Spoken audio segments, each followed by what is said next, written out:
Media మిత్రులందరికీ నా హృదయపూర్వక నమస్కారం. ఈరోజు నర్సరావుపేట కలెక్టరేట్లో ఏదైతే కేంద్ర ప్రభుత్వం వైపు నుంచి కొన్ని స్కీమ్స్ ఉన్నాయో, లోన్స్ పరంగా పిఎంఈజీపీ అయితే కానీ, ఎన్ఎల్ఎం అయితే కానీ, ఇలా ఒక 7 స్కీమ్స్ దాకా ఉన్నాయి. వాటికి సంబంధించి గడిచిన సంవత్సరంలో చాలా అప్లికేషన్స్ పెట్టడం జరిగింది. ఆ అప్లికేషన్స్ పెట్టి చాలామంది బ్యాంకుల చుట్టూ తిరుగుతూ ఉన్నారు. బ్యాంకుల చుట్టూ తిరుగుతూ టైం అంతా కూడా కొద్దిగా వృధా అవుతూ ఉంది అని చాలామంది అడగడం జరిగింది. దాన్ని అధిగమించడం కోసం అని చెప్పి ఈరోజు నర్సరావుపేట కార్యాలయంలో, కలెక్టర్ కార్యాలయంలో మొత్తం బ్యాంకర్స్ అందరినీ కూడా ఒక దగ్గర పిలిచి ఎవరైతే అప్లికేషన్స్ పెట్టారో దానికి అప్లికేషన్ పెట్టిన వారు వీరని కాదు, వారని కాదు, అప్లికేషన్ పెట్టిన ప్రతి ఒక్కరిని కూడా పిలవడం జరిగింది. ఒక పార్టీ వారనో ఇంకోటని కాకుండా అందరినీ పిలవడం జరిగింది. పిలిచి ఎవరికైతే అర్హత ఉందో వారందరికీ కూడా ఇప్పించే కార్యక్రమం ఈరోజు నర్సరావుపేట కలెక్టరేట్ కార్యాలయంలో మొదలుపెట్టడం జరిగింది. ఇది మొదటి ప్రోగ్రాము. ప్రతి నెల కూడా 2 రోజుల పాటు, 2 సోమవారాల పాటు ఈ కార్యక్రమం జరుగుతుంది. ఒకటి నర్సరావుపేట హెడ్ క్వార్టర్స్ జరిగితే మరొకటి రెండోది నియోజకవర్గ హెడ్ క్వార్టర్స్లో జరిగే విధంగా బ్యాంకర్స్తో మాట్లాడుతుంది. వారు కూడా సుముఖంగా ముందుకు రావడం జరిగింది. వారు కూడా మేము కూడా చేస్తామండి, ఇది మా బాధ్యత అని చెప్పి వారు కూడా ముందుకు వచ్చారు. వారికి ధన్యవాదాలు తెలియజేసుకుంటా ఉన్నాం. ఇది మొదటిది. రెండవది, అందరూ కూడా గడిచిన 48 గంటల నుంచి కూడా ఎంతోమంది తల్లులు రాష్ట్రం మొత్తం మీద కూడా ఆనందం వ్యక్తపరుస్తూ ఉన్నారు.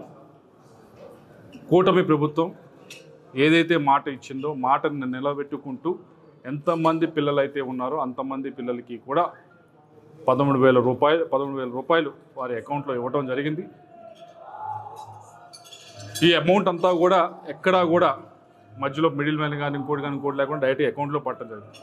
అయితే మొన్నటిదాకా రాష్ట్రంలో ఒక క్యాంపెయిన్ నడపడం జరిగింది. ఒక 4-5 రోజుల క్రితం దాకా సూపర్ 6 అని ప్రకటించారు. ఏమైంది అని చెప్పి.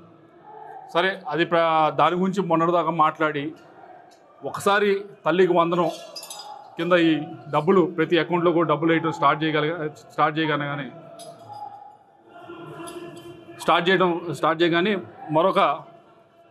మరొకటి ఎత్తుకోవడం జరిగింది. ఇప్పుడు ప్రతి ఒక్కరు ప్రతిపక్షం మాట్లాడేది ఏంటంటే, దీంట్లో 2,000 రూపాయలు ఏమైంది, లోకేష్ గారి అకౌంట్లోకి వెళ్ళిందా, లేకపోతే ఇదే అదా అని చెప్పి అనవసరమైన మాటలన్నీ కూడా మాట్లాడుతూ ఉన్నారు. మొన్న ఇదివరకు కూడా ఏదైతే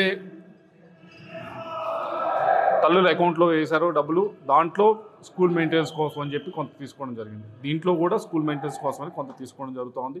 దాన్ని మళ్ళీ కూడా పిల్లల మీద ఖర్చు పెట్టే బాధ్యత ప్రభుత్వం తీసుకుంటా ఉంది, అంతేగాని వేరేది కాదు. అయినా కూడా లోకేష్ గారు ముందుకు వచ్చి చెప్పారు, అయ్యా నువ్వు నా అకౌంట్లోకి వెళ్ళింది అంటున్నారు, చూపించండి, ఛాలెంజ్ చేస్తూ ఉన్నామని. ఆ ఛాలెంజ్ చేస్తే కనీసం దాని గురించి మాట్లాడింది లేదు. కానీ ఒకటి రాష్ట్ర ప్రజలందరూ గమనించవలసింది ఏంటంటే, ఒకటి మాట్లాడుతూ ఉంటే, ఒక పని చేస్తూ ఉంటే దాని నుంచి దృష్టి మరల్చడానికి ఏదో ఒకటి తీసుకొచ్చి అబాండం వేసే కార్యక్రమం ప్రతిపక్షం చేస్తూ ఉంది. అది మానుకోవాలి అని చెప్పి కోరుతా ఉన్నాం. ఈరోజు రాష్ట్రంలో ఉన్న తల్లులందరూ కూడా ఆనందంగా ఉన్నారు. రాష్ట్ర ప్రజలందరూ కూడా ఒక్కొక్కటి సూపర్ 6 కార్యక్రమాలు ఒక్కొక్కటి కూడా చేసుకుంటూ వస్తూ ఉన్నాం. 15 రోజుల్లో అన్నదాత సుఖీభావ కూడా చేస్తూ ఉన్నాం.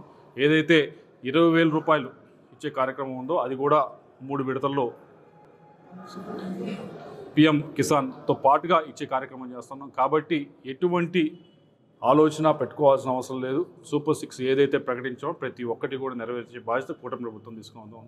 అయితే ఒకటే గుర్తుంచుకోండి, ప్రతిపక్షం వైపు నుంచి ఏదో ఒక విధంగా అబండాలు వేయడానికి, ఏదో ఒక విధంగా ఆ టాపిక్ని, మంచి కార్యక్రమం జరిగింది, అందరూ ఆనందంగా ఉన్నారు, దాన్ని ఆనందాన్ని ఎవరు కూడా ఆస్వాదించకూడదు, దాన్ని పక్కకి తోలాలి, ఇంకోటి ఏదో తీసుకొచ్చి అబాండం వేయాలి, దానిపైన న్యూస్ నడపాలి, దానిపైన హెడ్లైన్స్ రాయాలి, దానిపైన చర్చలు పెట్టాలి అనే ఆలోచనతోనే ప్రతిపక్షం నడుస్తూ ఉంది. దాన్ని ఇప్పటికన్నా మానుకోవాలని చెప్పి తెలియజేసుకుంటా ఉన్నా. ఇది ప్రజలందరికీ అర్థమవుతూ ఉంది. పెద్దగా దీని గురించి మొన్న చూశారు మీరు, పొగాకు దాని గురించి వెళ్ళి ఏ విధంగా పోలీసులపైన దాడి చేస్తూ ఉన్నారు అనేది చూస్తూ ఉన్నారు. మేము ప్రభుత్వం వైపు నుంచి చిత్తశుద్ధిగా చెప్పాం, మార్కెట్తో మేము ఏదైతే ఉందో పొగాకు ఉందో అది కొంటామని చెప్పడం జరిగింది. కానీ కొంటా ఉన్నాం. నిన్న కేంద్ర మంత్రి కూడా వచ్చారు, అదేదో ఒక రోజులో వచ్చాక ఆయన రాలేరు కదా, దాన్ని ముందు అడిగితే దానికి ప్రయత్నం చేస్తేనే ఆయన వచ్చి ఇదిగో దాన్ని సమీక్ష చేశారు. కొనే కార్యక్రమం కూడా వాళ్ళ వైపు నుంచి కూడా ఏం చేయొచ్చు అని చెప్పి ఆలోచిస్తూ ఉన్నారు. రాష్ట్ర ప్రభుత్వం వైపు నుంచి చెప్పాం మార్కెట్ నుంచి కొంటామని, కానీ ఏదో ఒక విధంగా అలజడి సృష్టించాలి, ఏదో ఒక విధంగా గొడవలు చేయాలి అని చెప్పి ఏదైతే మొన్న ప్రకాశం జిల్లాలో జరిగిందో ప్రతి దగ్గర ఎక్కడ ఏదో ఒక ఇన్సిడెంట్ క్రియేట్ చేయటం, మంచి వాతావరణం ఉన్నదాన్ని అందరూ కూడా ఆనందంతో ఉన్నదాన్ని ప్రశాంత వాతావరణం ఉన్నదాన్ని ఏదో ఒక విధంగా కలుషితం చేయటం, ఏదో ఒక విధంగా దాన్ని చెడగొట్టడం, అదే కార్యక్రమంగా ప్రతిపక్షం పనిచేస్తూ ఉంది. ఎప్పటికైనా మానుకోవాలి. తల్లికి వందనం అనే కార్యక్రమం ప్రతి ఒక్కరికి కూడా, ఎంతమంది పిల్లలు ఉంటే అందరికీ కూడా వేయటం జరిగింది. అందరి అకౌంట్లో కూడా డబ్బులు పడి అందరం కూడా ఆనందంగా ఉన్నారు. ఒకటే తల్లులందరినీ కూడా కోరేది, ఏదైతే ఈ డబ్బులు 13,000 రూపాయలు వేశారో వాటిని దయచేసి మీ పిల్లలపైన, వారి చదువులపైన, వారికి ట్రాన్స్పోర్ట్ ఖర్చులపైన, వారి పుస్తకాలపైన, వాటిపైన ఖర్చు పెట్టేదానికి ప్రయత్నించండి. వేరే వాటిపైన కాకుండా దయచేసి వాటి మీద ఖర్చు పెట్టాలని చెప్పి నన్ను కోరుకుంటూ, మరొక్కసారి ప్రతిపక్షం ఏదైతే దుర్మార్గంగా ప్రవర్తిస్తూ ఉందో, ఏదైతే డీవియేషన్ పాలిటిక్స్ చేస్తూ ఉందో దాన్ని ఇప్పటికన్నా మానుకోవాలి. ప్రజలందరూ కూడా గమనిస్తూ ఉన్నారు. ఇక మీదట దాన్ని అదే విధంగా అదే పందాలో పోతా ఉంటే మాత్రం అధికార పక్షంలో ఉన్నవారు ఎట్టి పరిస్థితులు కూడా చేతులు కట్టుకొని ఉంటారని చెప్పి తెలియజేసుకుంటాం.